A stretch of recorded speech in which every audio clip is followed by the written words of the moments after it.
How are we doing, everyone? Welcome back to another Jujutsu Kaisen Modulo chapter spoiler summary. Today we are going over chapter 11 called Cultural Exchange, and just to make everyone aware, as always, this is not a market substitute. This is just going to be my reaction, review, and commentary of all the new information that came out about the chapter. And if you do want to read the new chapter, please do everything you can to support the official release, be that buying any physical volumes or getting a Shonen Jump, Manga Plus, or Viz Media subscription, so that way you can read the chapters digitally. That being said, make sure you follow me on Twitter to make sure you don't miss any future updates on this series or any other series that you may be reading. And please hit that like button, hype button, and subscribe so you don't miss any future videos on this topic. As for Jujutsu Kaisen Modulo chapter 11, this chapter is mostly a slice of life chapter, but I have to be honest with you, not only is it very important for the characterization of everybody, it sets up a lot of what might just end up becoming conflict later on in the series. The chapter ends on a note that is going to directly tie into why coexistence between humans and aliens is impossible. So let's start off right from the very beginning with page 1, which is taking place right before the main cultural exchange event with the Sumerians and the humans. If you remember from last chapter, after coexistence was reached by both parties, the decision was reached to have a mutual dinner and event where everyone could basically mix, meet, and introduce themselves to each other to understand the culture of Japan. Usami and Mino are discussing how this feels like Pandora's box has finally opened. They can't go back any further, and now this is the chance to see if real coexistence can happen. But more importantly, Usami and Mino talk about the more pressing issue of everything, which is the fact that they learned the Sumerian spaceship is being powered by cursed energy. We already knew this from the flashback, but now that Usami and Mino know this, they realize the large-scale political consequences of this information. As for right now, because Japan is really the only country that has a massive cursed energy, the world's research into it as a substance is relatively new and still ongoing. And right now, realistically, the only method of converting cursed energy into a quote-unquote weapon is by creating cursed techniques and creating sorcerers, which again, Japan has the priority on. But if the reveal comes out that the aliens were able to use cursed energy to create a mothership, and by somehow analyzing the power source and technology that was used, it's quite possible that the conversion technology from the Sumerians can equal cursed energy becoming just as profound as it was when this information first became public 70 years ago, which not only means the world could potentially be thrust into war with new weapons, but also that Japanese people are at risk of being kidnapped for their cursed energy once again. Knowing the large-scale implications of this, they decided they want to keep this information hidden for now. Mino isn't sure how he's going to do this because remember, this whole story started off with the fact that AI makes it necessarily impossible to hide any information. We literally just saw the consequences of this even last chapter with, despite the fact that they deleted all footage of Maru and Tsurugi fighting, the other higher-ups were still able to see it. But Usami says that their best bet is to get the Sumerians to sign some form of NDA between them and Japan. They need to prioritize building as close a relationship as possible so that the Sumerians would be willing to do that for them.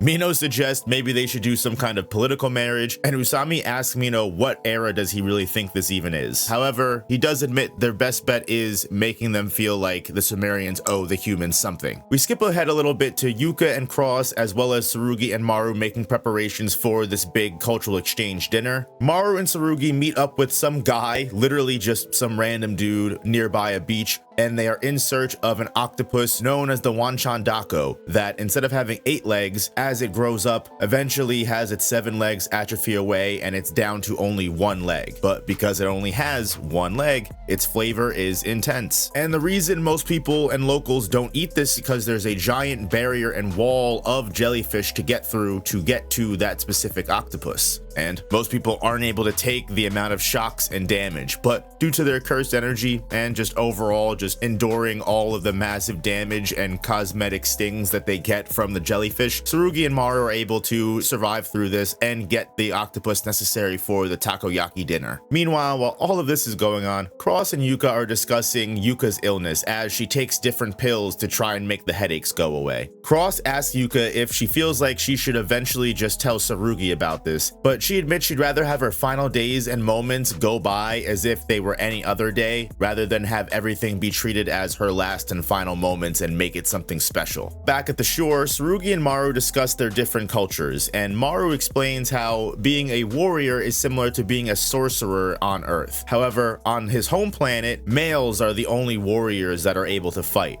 and women are actually unable to wield curse energy whatsoever, basically just being windows, like in the very early days of Jujutsu Kaisen. People that have curse energy and can see curses, but are unable to make use of it or manipulate it in any way for combat. Maru admits this is why he was kind of surprised to see Yuka, as while the Descante tribe did have a few female warriors, Maru never really saw any of them in person. Maru explains how it's said that sorcery or warriors are given their powers by Kalians, envoys of gods, and primarily it was a power used to protect women and children, as in their culture, their main use is to just give birth. Tsurugi says this reminds him of old school Japan, saying he feels that kind of value system could probably be painful for men if they weren't sorcerers, and even worse for women that aren't able to give birth. But Maru says that you don't necessarily have to be a warrior as a man to get respected, pointing people out like Jabaloma that were able to achieve high status despite not being warriors themselves. Maru admits now that he's here on Earth and sees how everything is, he's kind of embarrassed by how women were treated on his planet, saying that he feels like they gave them a lack of freedom or inconvenienced them in some way. But Tsurugi tries to justify it to Maru, saying that they were just mostly being overprotective and just too male-oriented, saying that while he feels like he knows it's wrong, he does understand the sentiment to a degree, because him wanting to protect a woman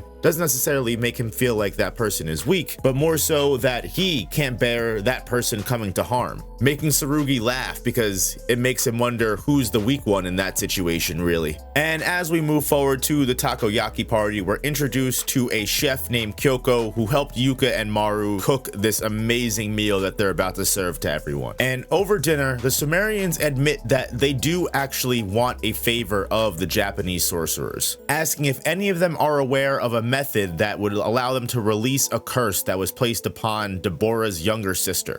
A death curse that was placed on her by the Descante chief that was put on her as punishment for Deborah going against the chieftain's orders and will activate upon the chieftain's death. Right now, they're outside of the technique's range, but just in case, they want to do the best they can to exorcise the curse in fear of the worst. Usami remembers his conversation with Mino, realizing this is the chance they have to get the Sumerians in their good graces, revealing that there is a curse tool known as the Black Rope that can nullify any and all curses, and even though it might take a while to get, if they are able to get their hands on it, they could most likely release the curse on Deborah's sister. Deborah is satisfied with this information and opts to make his leave, and on the way out, he does notice the woman chef that was coming inside the room with Yuka, and in a moment where it seems like love at first sight for the both of them, where the chef Kyoko runs away with Yuka, mad that she wasn't wearing any makeup when she met Deborah, as Deborah seems honestly stunned by this woman's beauty. Usami, seeing this, admits that Mino's idea of a political marriage might actually work. But anyway, as everyone enjoys the nice cultural exchange dinner, everyone, the Sumerians and humans, all admit that this is a very nice, enjoyable meal. Tsurugi looking to Cross and smiling as he says, "Next, it's the Sumerians' turn to share their culture." Cross nodding in agreement. After the festivities, a bunch of Sumerians are back on their ship, telling Oski, of all people, that he should come with them to the next cultural exchange. Oski tells them to just go on their own, and the guys are kind of dumbfounded. But before anyone can talk further, someone comes screaming in for Oski, as one of the elders is apparently having something wrong with them. And when Oski goes to look, it seems like the elder's third eye is crying, something that we know can potentially bring death to the Lemurians. Oski asks what the hell could possibly have happened to the elder, and the elder cries out, telling Oski that the humans are dangerous people, saying that he saw in person the humans slaying a Kalian, as the editor's note remarks on an evil omen lurking in the inhuman hellscape, which is just the one confirmation that we needed to say the Sumerian quote-unquote Kalians that come in all different shapes and sizes, are Earth's cursed spirits. And this elder just witnessed the exorcism of a cursed spirit, which may throw a big wrench in coexistence. But that's chapter 11, guys. I genuinely appreciate you if you made it this far into the video. Again, I know this is mostly slice of life, so I did skip a lot of the dialogue, but if you're interested in seeing more, again, definitely go check out the official release when everything releases, and I will see you guys in the next video. Subscribe so you don't miss the official chapter review, and don't feel scared to check out any other videos on any other series you may watch. Peace.